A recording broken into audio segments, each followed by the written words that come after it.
Makabalak na ka tayo.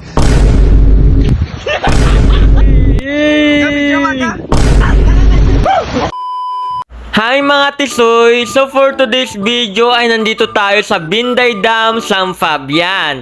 Yes! At syempre hindi mawawala yung mga tropa kong bogret. Ayan mga tisoy, oh, pababa na nga pala si Elmer dyan. At ito nga pala yung pinuntahan natin mga katisoy. O diba napakaganda? Mapapageng-geng sign ka na lang sa sobrang ganda ng tanawin dito mga katisoy. At ito nga pala yung mga kasama ko dito mga katisoy. Ayan, si Ikong, si Japs, si Sire at si Elmer. Subalit tignan nyo naman dito, napakaganda, napakalinis pa, di ba? Magandang mag-picture dito at kung anong gusto yung gawin dito, pwedeng pwede.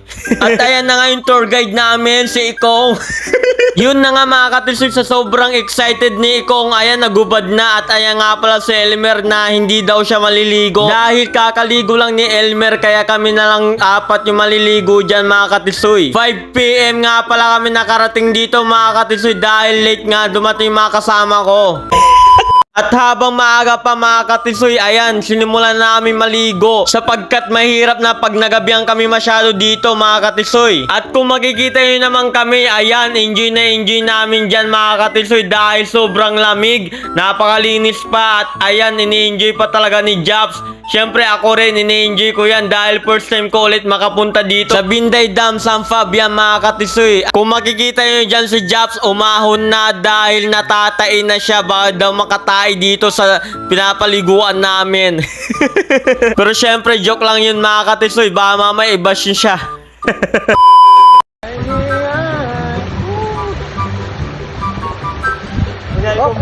Kapidyo, mag-flex ako.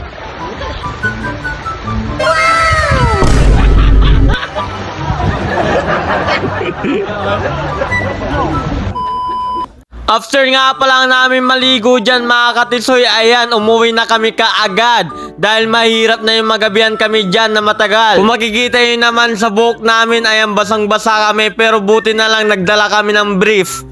Kasi kung hindi kami nagdala ng brief, ayan, makakati yung mga singit-singit namin. Sa mga gustong pumunta nga pala dito, ayan yung mapa, ayan, tignan nyo na lang, i-search nyo na lang sa Google Map nyo, yung Binday Dam, San Fabian, makikita nyo na dyan. At hanggang dito na lang mga katisoy, maraming salamat ulit sa panonood. Paalam!